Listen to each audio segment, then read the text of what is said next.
time. It's time to shine. Check it. You must be out your mind. Even your third eye is blind sometime. You seen the sign, still cross the line. This life will throw curves and sliders. In times of trouble, we struggle, but the beast inside you must come out, or it's famine. System set up to damage you. Unless you work around the scandalous and mismanagement, I ran with it. I became more than I was supposed to, but wouldn't listen to the voices of oppressors who try to keep a brother down. Nah, I ain't having that. I'm after that cabbage black. I fell more than I succeeded at. Life lessons had a brother stressing. Nearly died at my adolescence, but I kept stepping and I kept repping black unity. Never forgot where I came from. I'm on some generational wealth. It takes one to change one. So I'm here to give you game if you game, son. Cause it's game on. It's the same song. If you ain't grinding, you won't last long. You know the story, man. I can't find a job, it's because the man. I never let another man hold me. My pops told me, son, be the best at anything you do, protect that. Your family first, your project, I keep you out the projects. My pops logic, but I hear him though. Now my kids got the blueprint to prove it. Maneuvering around the bullshit. That could be you too, we do this. Just believe in yourself, till wealth comes, no Gucci belt. Let's invest in self, let's digest hate, turn it to power. No protesting, that was last year. We ain't asking, fuck your stimulus, fuck your vaccine. I'm a black king, not only for blacks though. This is for those that feel left behind, can't find steps to climb. Let me testify, we got fish to fry. We don't wish to die, man. Turn the anger to love. Stop begging these fools, just take it and run. On, son, we had a dream, then we woke up. We focused, take notice. We own it, till we own it. Yeah, that's right. Stand up, let's ride. Love. What's up, everybody? How y'all doing? How y'all doing, man? I missed y'all. Did you miss me? Probably not. That's okay. I missed y'all. As we continue to recognize this month as National Women's Month, here at the Wake Your Ass Up show, we think it's important to show love to our queens, our mothers, our daughters, aunts, and grandmothers. Ladies, you are the reason why we are here, and we love you. But I'm still going to tell these jokes. So are you ready? All right, here we go. A new guy in town walks into a bar, and he reads a sign that hangs over the bar. It says, free beer for a person that can pass this test.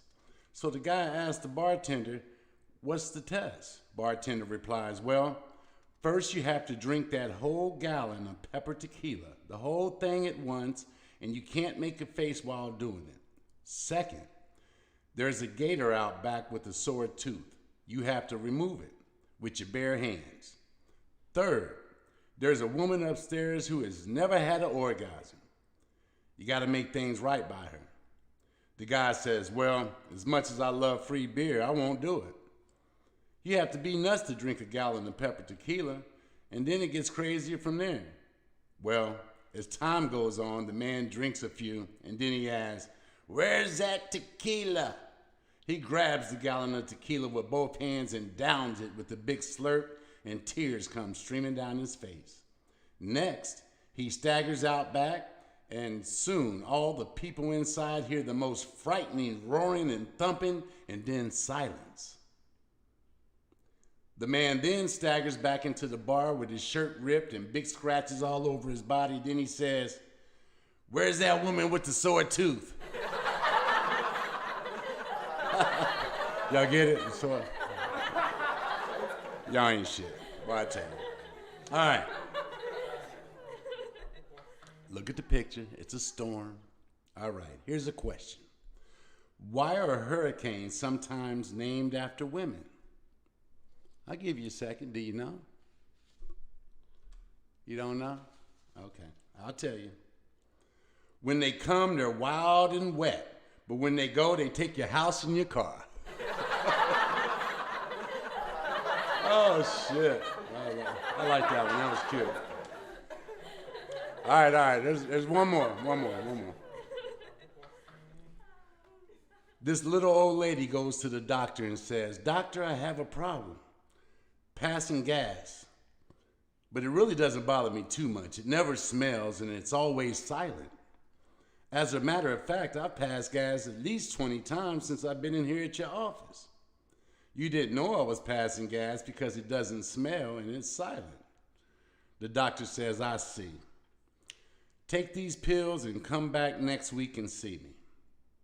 The next week, the lady goes back. "Doctor," she says, "I don't know what you gave me, but now my passing gas, although still silent, it stinks terribly." "Good," the doctor says. "Now that we've cleared up your sinuses, we'll start working on your hearing." Y'all,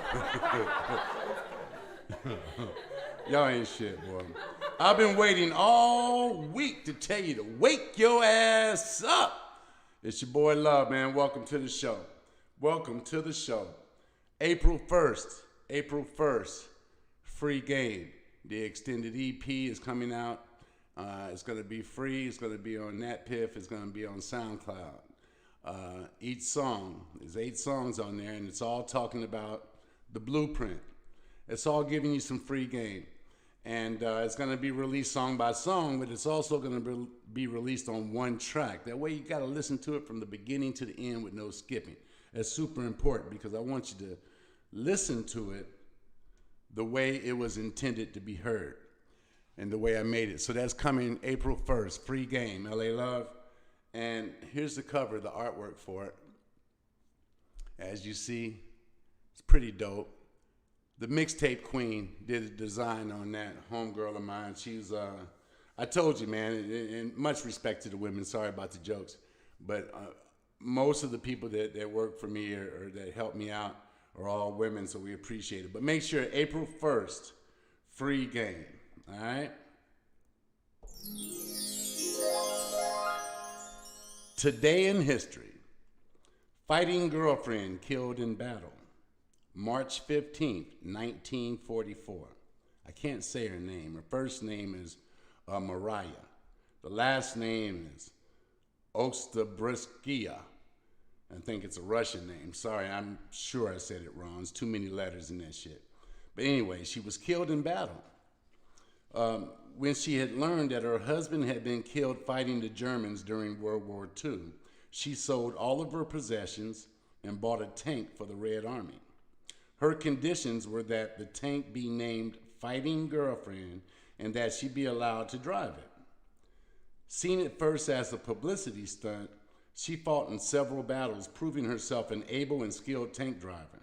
She died of wounds received while repairing her tank under heavy fire after it had been hit by the German anti-tank shell.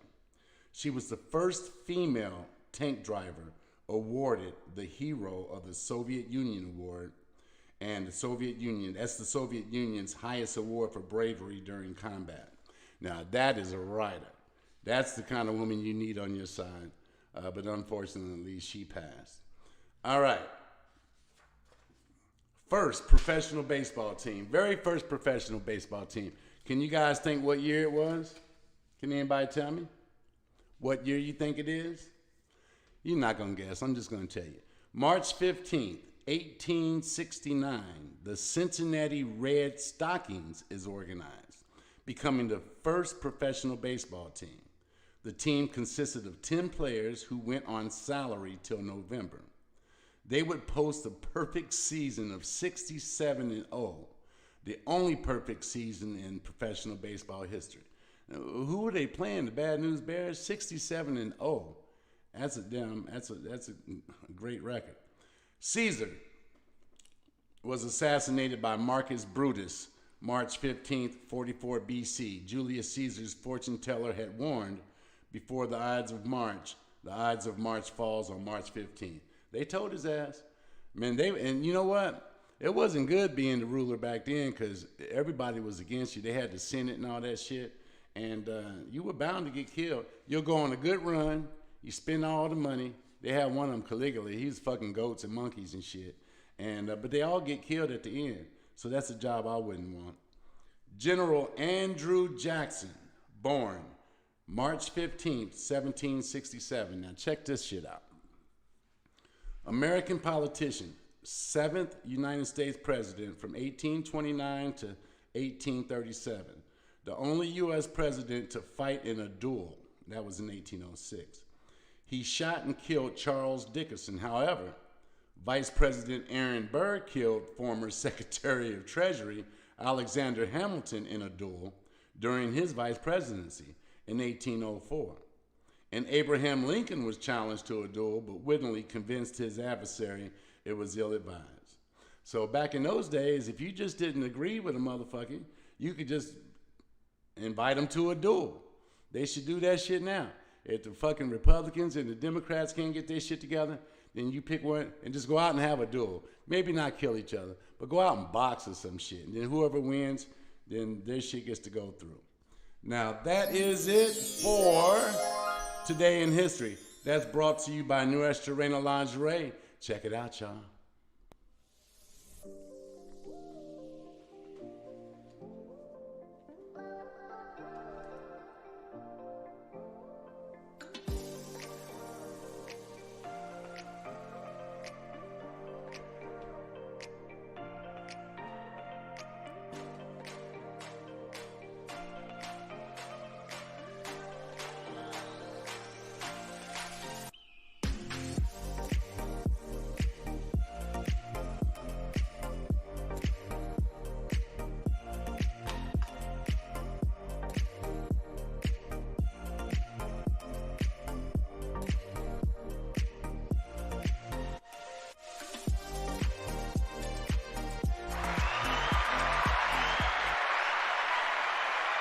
All right, man. Nuestra Reina Lingerie. Listen, we're doing the big shoot April 24th for our website. The website will be out shortly after that. We're doing a commercial.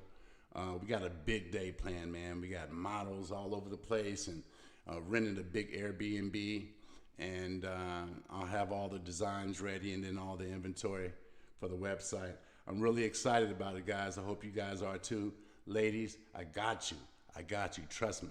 Shit's gonna be dope. You're gonna love it. Fellas, you get in the doghouse with your lady, make sure you buy you some Nuestra Reina lingerie. You're gonna be in there, brother, I promise you. All right, let's see here. Tonight's show, we're gonna be talking about why am I unhappy? Why? Are you unhappy in your marriage, your relationship, your job, or just life in general? Listen to what I say right now. It is not okay to live your life being unhappy. Fuck that. It's not okay.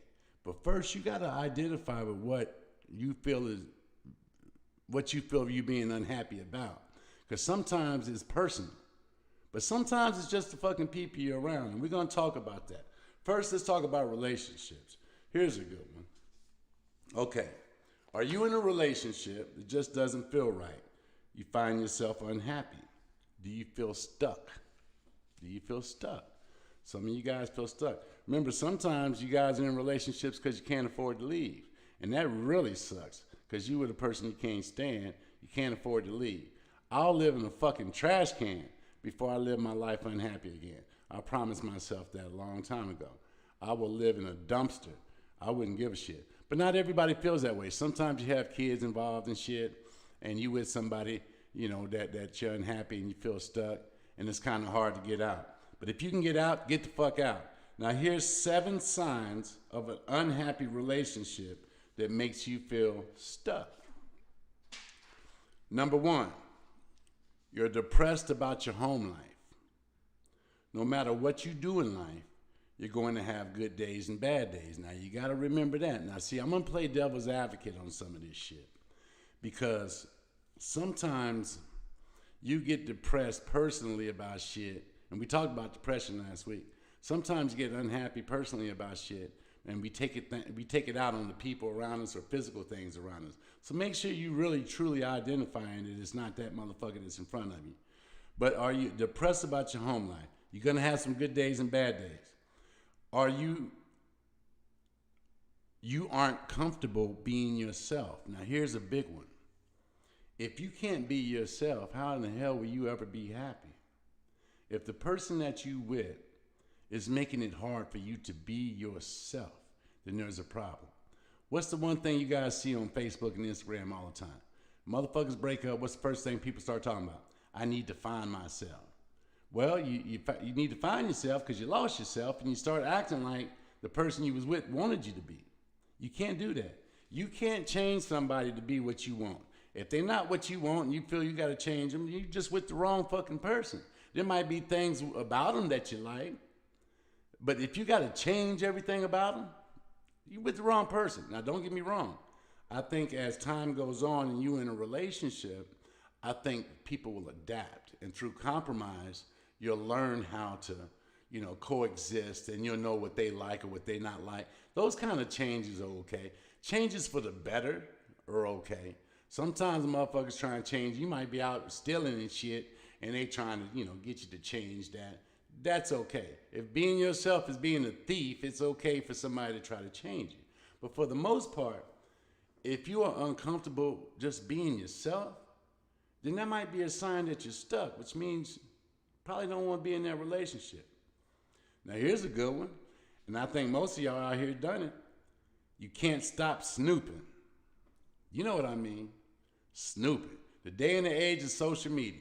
Everybody's looking over each other to see what the fuck they doing. You know why? Because social media is a cheater's playground. Even if you're not cheating, it's all in your face. Everywhere you look, you got a booty in your face, guys, don't you? You got a booty in your face all the time. And in what? It makes it hard not to look. It makes it hard not to like a picture. It makes it hard not to slide in a DM, huh? Ladies, the same thing for you. I'm not letting you off the hook because it's Women's Month. Y'all ass do the same shit. And I see how y'all do. Women are more treacherous than men. We just stupid and get caught. But you women are sneaky as hell.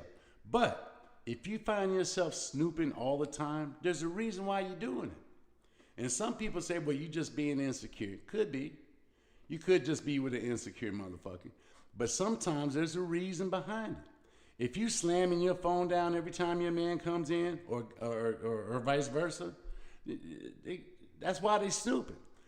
But the root cause of snooping means you're unhappy. There's something that in that relationship that's making you unhappy. So you want to check that. If you find yourself snooping all the time, look, there's a saying out there. If I can't trust you, I don't need you. And that's a true statement. It's hard sometimes, and I get it. Now, a lot of it has to do with past relationships. That's why they always tell you, if you're in one of these long relationships and you get jumped right into another one, 9 times out of 10, all you're doing is pulling a lot of that baggage into your new relationship. Trust me. I'm not sitting here telling you like I ain't never done the shit. I'm a prime example of the shit.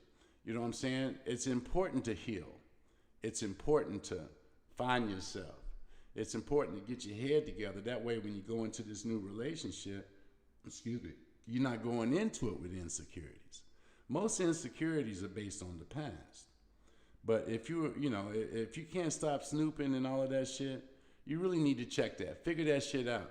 It might not be the person that you with is the wrong person. It might be you fucking up. So you really want to check that. Like I said, I'm going to play devil's advocate and go both ways. Here's a good one. And this is definitely about past relationship with me. Afraid of commitment. How many of y'all out there afraid of commitment? Some of y'all been in a relationship with a motherfucker for 25 years, but there's a reason why you ain't jumped the broom. You're afraid of commitment. But sometimes you're afraid of commitment because the person that you're with really doesn't make you happy. You're with them. It's not a shitty relationship. It's not like y'all fighting and shit all the time. But you just know in your heart that that's not the right person for you. If you are afraid of moving to the next level, you got to ask yourself why. Because there could be several reasons. With me in the past, it was hard for me to commit. And well, shit, it still is. I can't say the past, it still is now. My girlfriend to tell you. But it's hard to make that commitment. But it's because of past relationships. You might have had a past relationship with a fucking person cheated on you, or it was just a really fucked up breakup and you don't want to go through that emotional stage of it again. So you try to act hard and you only go so far in that relationship. I will admit, at the end of the day, I feel that if you are in a true relationship, you have to be prepared to be committed at some point. I don't think you gotta rush. Don't rush into shit. But I do think that it has to be, you have to be somewhat open to that down the line. Because here's why. The person that you're with, you're not doing these people any justice. And you're not being fair to them if you have zero intentions of moving forward and taking it to the next level, because they may be. And the last thing you want to do is hold somebody else up because your shit is fucked up. You don't want to hold nobody else back. So that's a tough one. You know, I think personally, it's tough for me to make the marriage commitment right now because of a past relationship. And there's nothing against the past relationship. It just didn't work out, and it hurt. That shit hurt, you know? So it's hard to jump back into that arena. And it's expensive as fuck too, to jump back into that arena on the marriage. But you know, maybe just take your time. But you gotta keep the door open to moving on to the next level, especially if you with someone that's what they want, okay? But don't be rushed, because they'll try to give your ass an ultimatum. They give you an ultimatum, tell them, fuck you, I'm not ready. And if they want to stay, they can stay. If they want to leave, they can leave. Y'all not taking my advice, I hope. All right. You imagine a happier life without your partner. That's a good one. If you with somebody and you are imagining that your life would be better without them, then you might want to think on whether or not you're with the right person. Now, if you just want to be out there by yourself so you can be a whore, then that's one thing. But if you find yourself truly happier if you're not with that person, there might be a reason. There might be a reason. And again, your life is your life. You born alone and you're going to die alone. I don't give a fuck how long you been with somebody and how many years. You born alone and you're going to die your ass alone. And within that time of being born and dying, it's your life to live. And you got to make the most of it. And sometimes you have to be selfish. Sometimes you have to be selfish. You just can't do what somebody else wants you to do because they want you to do it. But remember what I told you. Don't hold them back either. See, some of y'all don't want to get married, but you don't want to see them with nobody else either. That's just fucked up and selfish. Don't do that shit. Here's a good one. You resent rather than love your partner. Now, if you get into the stage where you resent the person that you with, it's time to go. It's time to go. Listen, I know change is scary. And, you know, some of us look at the grass being greener on the other side. Some of us think it's just darker on the other side. And you don't know until you jump. But I guarantee you this much.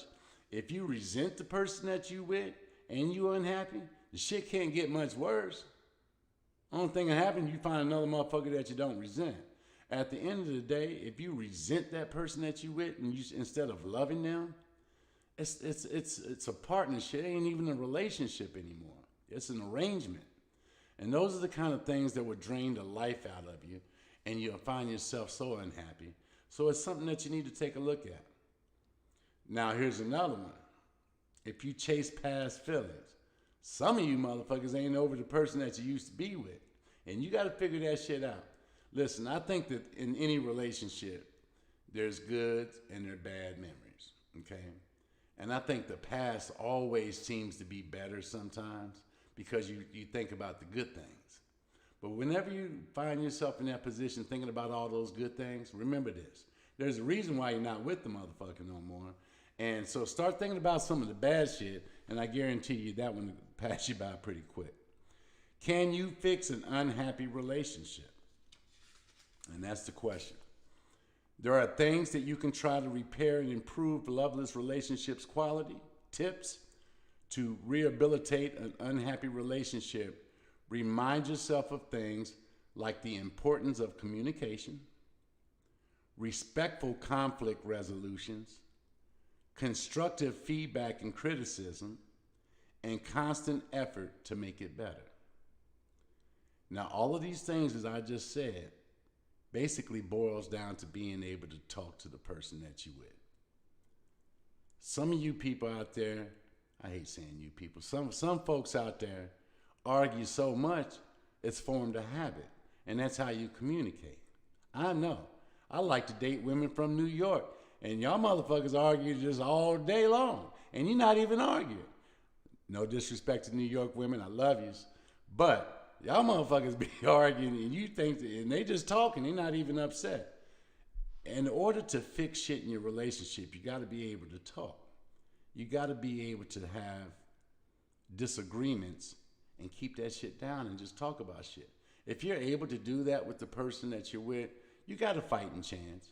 If both people really want to be in that relationship, I think counseling could work. If both people want to do it, if just one of you want to go to counseling, you might as well not even pay that motherfucker. Just go ahead and leave, because if they're not interested in fixing the relationship, then there's no sense in even moving forward.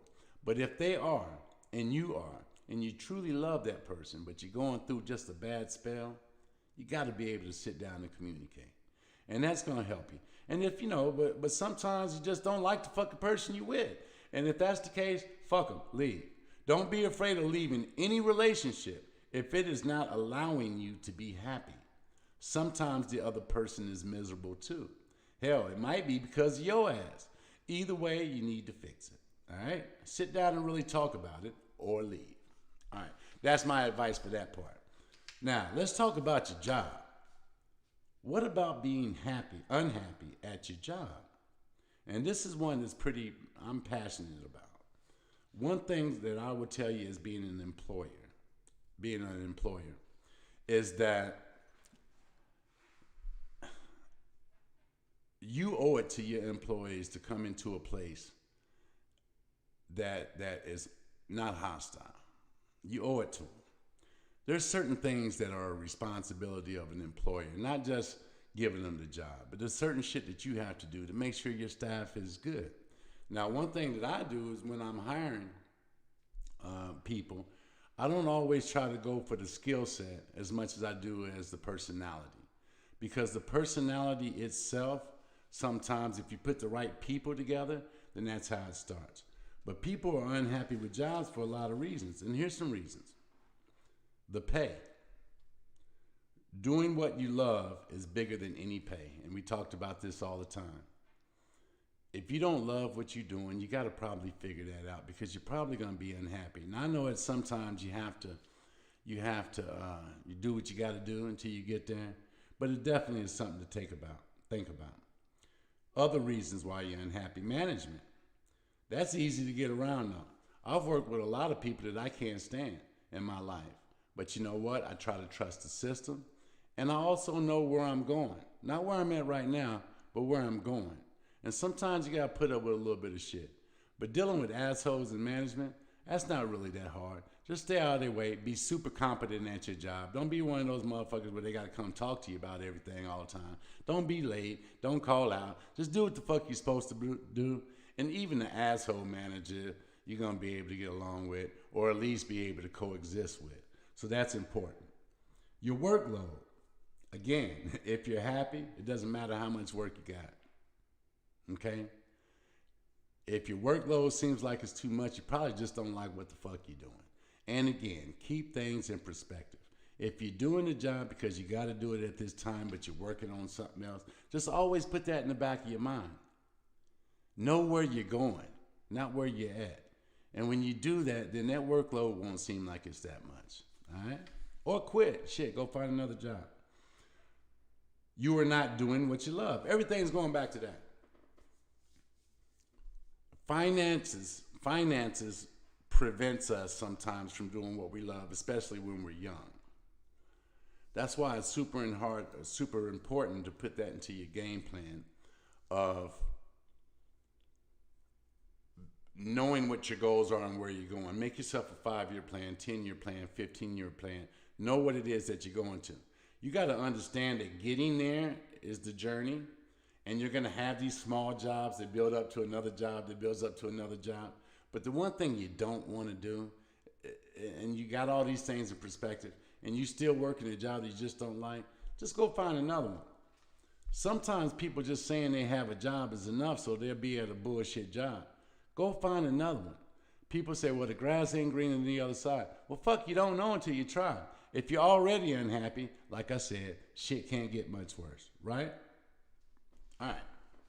Sometimes you can't quit though. Sometimes the financial thing, you feel like you can't quit. There's always a way out. Trust me when I say there's always a way out. Here's how to survive your unhappy job. We talked about it a little bit. Because sometimes it's just you. Sometimes you're unhappy at home and the job, you take it out on the job. Identify what the unhappiness is. Now, this could almost come as a precursor to the survival guide, as it can help you focus entirely on what it is you both hate and like about your workplace.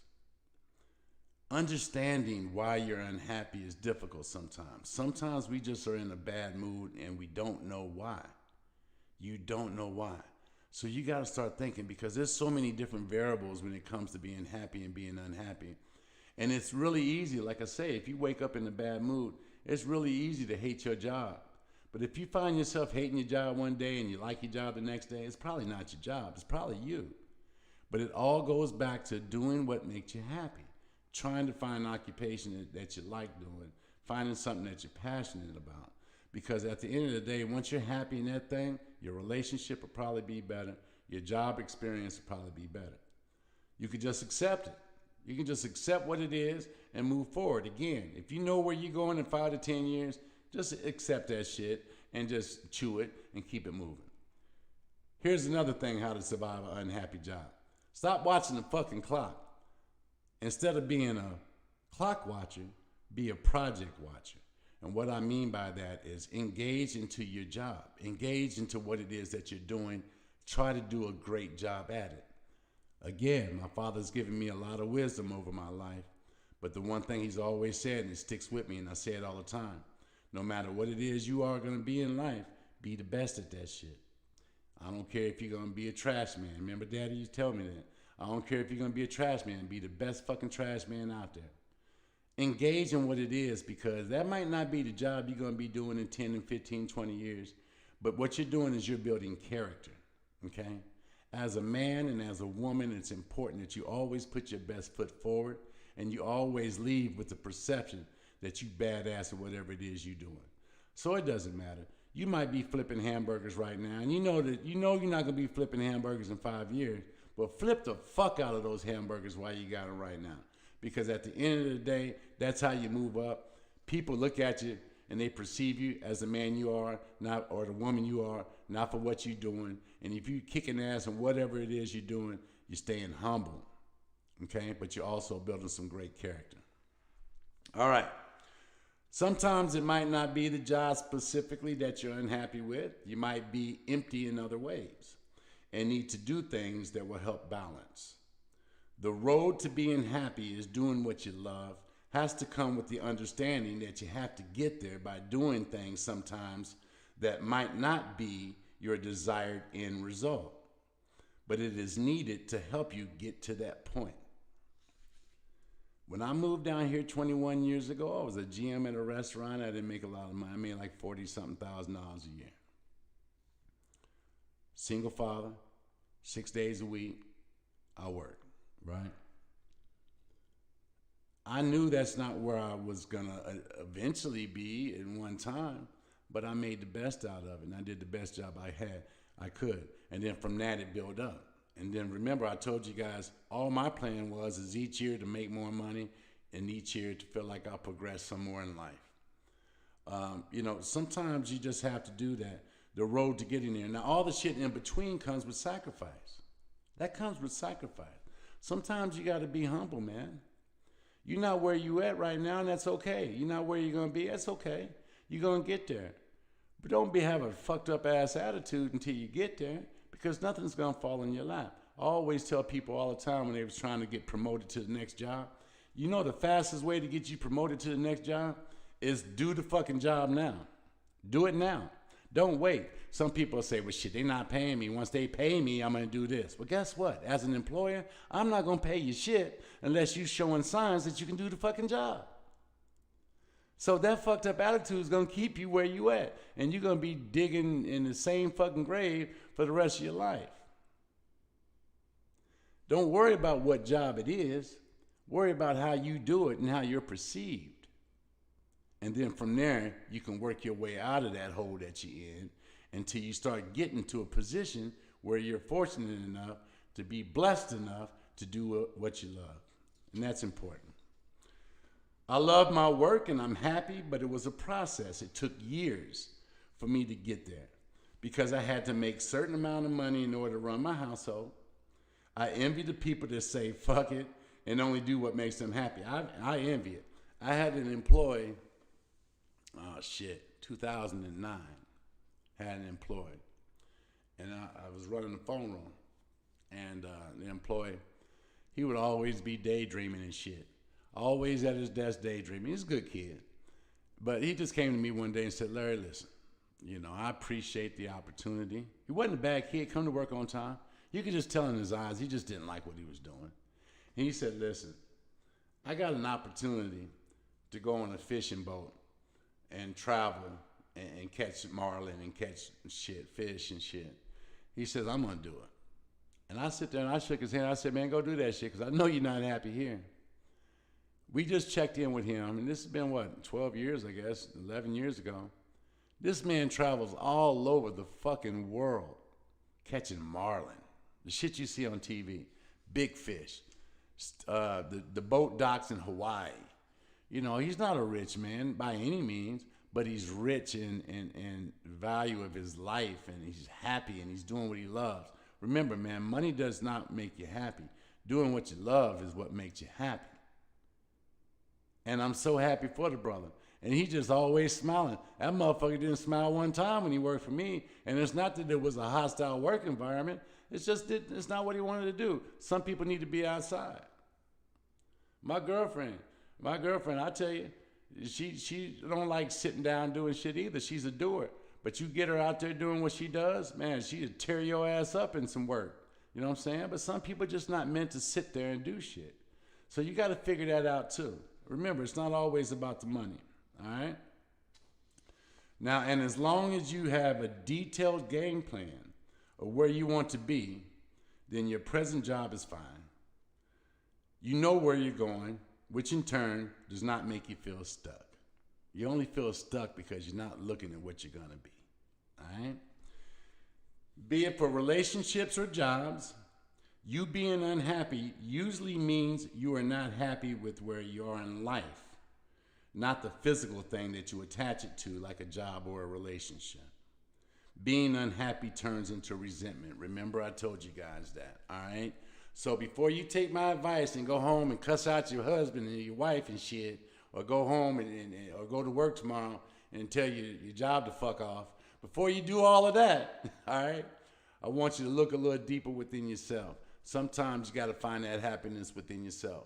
Sit down, write pros and cons. Write out the details of your life and where you want it to be at. And once you know where you're going to feel a little bit better. I promise you that, all right? We have a video tonight.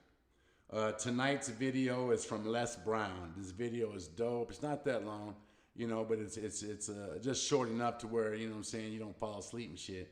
But it's very inspirational. Les Brown. And the title of it is Your Job Making You Sick? This is very inspiring, and I know you're going to love it. Let's check it out. Les Brown.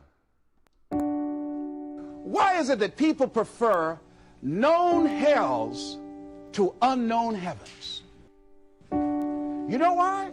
Because it's comfortable, ladies and gentlemen. A man who had been captured behind the enemy lines in a war and was sentenced to be killed or another option. The captain said to the guy, listen, he said, tomorrow morning at 6 o'clock, you can face the firing squad, or you can go out this door over here. And the guy said, what's out the door? He said, no one knows. All we can tell you is just unknown horrors. He thought, and the next morning he selected the firing squad. After the shots rang out, the captain's secretary said, what's beyond that door? And he said, freedom. But very few people would select to do it because it's unknown. See, a lot of people never live their dreams. A lot of people never do the things they want to do. A lot of people stay on jobs where they're miserable. I read an article called, Is Your Job Making You Sick? Many of us choose an active living death. Many of us are walking dead. that we're not doing what we want to do. Many of us stay in relationships where we're dying together rather than growing and expanding and living together. We're miserable, but because we don't have the courage to see ourselves beyond that relationship that has turned toxic, we go through life living dead people. Now, you know, a lot of people say, I'm going to live my life one day when things get right.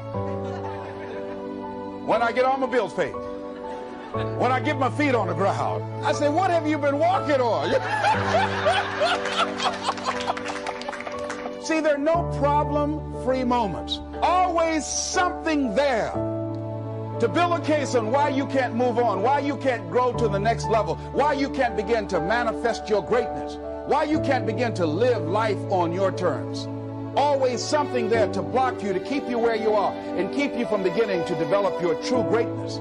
Always some fear. How do we handle it? And I'm saying that if you've been hiding out behind but, if you've been using the fact that you don't have enough money or you don't have the education, take it head on. Go get the education. Most of us go through life pretending that we're satisfied where we are, pretending that everything is okay, pretending that we don't have any special goals or ambitions or desires, when really deep down inside we do really want more. But if you look at our behavior, if you judge based upon what we do, that really will tell you some true stories about people, because you have to judge a tree by the fruit it bears, not the fruit that it talks about. See, a lot of people pretend that they want more out of life, but all you have to do is watch their actions. That will tell you something. See, but will cause you to procrastinate, but will cause you to hide out behind fear, but will cause you to come up with all type of excuses that you can validate your inaction and not acting on your dream. I was reading something the other day that talked about but. It says, but is an argument for our limitations. And when we argue for our limitations, we get to keep them.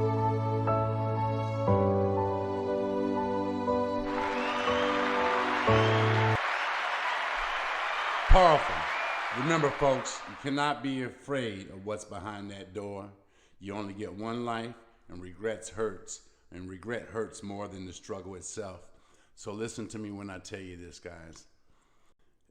If you are in a position where you feel stuck, you can do something about it. You can do something about it, because I'm going to tell you what. If you don't, you're going to wake up with regret. You're going to be 70, 80, if you get that old, and full of regret. I'd rather have a lifetime full of failure than 5 minutes of regret when I'm an old man, you know? So, with that being said, I want you guys to have a good week. Populate some positive energy on the population, because we need that shit, especially in today's times. And much negative people to the negative section. Why? Fuck them. We don't need them. And until next week, y'all, I love you. Y'all take care of each other. All right? Peace. Y'all know that time, it's time to rise, it's time to grind, we cross the line, you know the time, it's time to shine, check it, you must be out your mind, even your third eye is blind sometime, you seen the sign, still cross the line, this life will throw curves and sliders, in times of trouble we struggle, but the beast inside you must come out or it's famine, system set up to damage you. Unless you work around the scandalous and mismanagement, I ran with it. I became more than I was supposed to, but wouldn't listen to the voices of oppressors who try to keep a brother down. Nah, I ain't having that. I'm after that cabbage black. I felt more than I succeeded at. Life lessons had a brother stressing. Nearly died at my adolescence, but I kept stepping and I kept repping black unity. Never forgot where I came from. I'm almost a generational